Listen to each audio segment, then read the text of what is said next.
Yeah, I thought we played well all week long. I mean, the Lubbock Christian game was great, great atmosphere. I love our fans here. Disappointing in set four, we had that big lead and but I loved how we rebounded back. Played solid Friday night at UTPB. Just played good volleyball, and It's not that we played bad volleyball on Saturday. It just everything. It was one of those matches. Everything went their way. Long rally, they won the match. It was just they made the plays. We made a couple of errors. We had a chance in set one at 23-22, and we missed serve, and then had a serve receive error right after that. That hurt us in set one. Came back, fought back, won set two, and then set three and four it was one of those that we just didn't make plays. But we played hard, and that's okay. We're still right there. We still have a slight chance to host, and if not, we'll go on the road and hopefully win it in the conference. So we still got four left. I'm excited to be back at the box this weekend, and hopefully we'll run the table. That Lubbock Christian game, kind of going back to that, a must-needed win for you guys, and to do it at the box in front. You said last week if you guys won at the box, you would attribute it to the home crowd. Oh my God! Yeah. Well, it was funny, we talked about it afterwards. And when we got home, my wife, it was the most excited after a match I think that I've ever seen her in a long time. And we've been okay success-wise, and she was just thrilled. And she goes, "Oh my God!" From 11-11, that timeout at 11, nobody sat down in the crowd. So yeah, we owe it to the crowd. That crowd, those last 4 points was just amazing. Well, they were amazing the whole night, but the last 4 points, it was loud in there. What a great atmosphere. And when you have an atmosphere like that, your girls are able to get into it.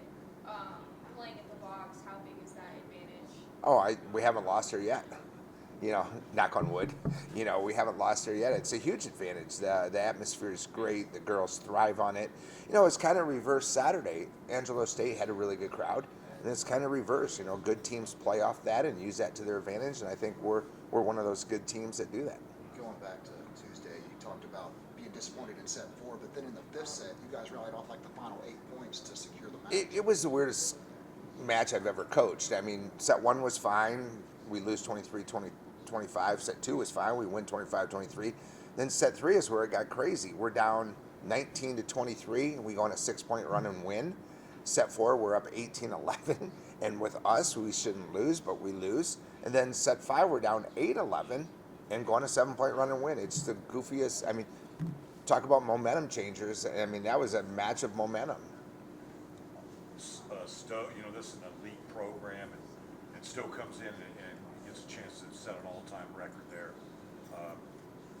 This is your first year with her, but what does she mean to your program? Oh my God, she means everything to our program. She is she's probably the best blocker I've ever coached in my career.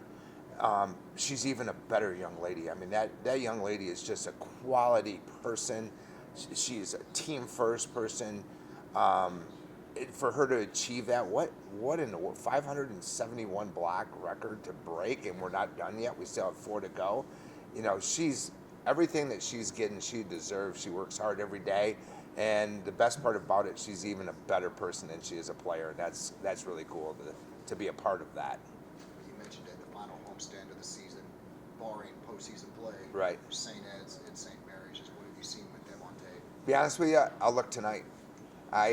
I got home, I rewatched all of Saturday's match, and kept seeing how we can improve from Saturday's match. And Sunday, I just watched football, watched my Lions lose. Yeah, that's not. So did Packers, though. So that's right. Yeah, exactly. I'd say their loss is objectively worse because they just played horrible. Yeah, but so no, that'll be this afternoon. We're done with practice today already, so I'll go back. I'll get all that done on paper. We'll start watching some film on both teams, and we'll be ready to go this weekend. And our goals have not changed. Our goals are the same as they've been, and I still think we have the personnel and team to do it. So yeah, no, we're just going to keep getting better and keep grinding and see what we can do going forward. Just curious, as a coach, some guys are so freaked out about taking any time off during the season. And I'm not saying it was time off, but at least have you learned that as you? No, I don't take time off. Like I said, when I was watching the Lions lose yesterday, I had my film up on Angelo State. I spent yesterday watching Angelo State to see how we can get better, where our mistakes were. And then I'll go forward today with, no, it's pretty funny. I don't take days. I really feel sorry for my wife during season. We don't talk a whole lot. Maybe she likes it better that way. But no, when I'm in season, I am in season. And that's kind of, I think that's what the girls need. I think that's what, I'd like to think good coaches do that, and it helps their program.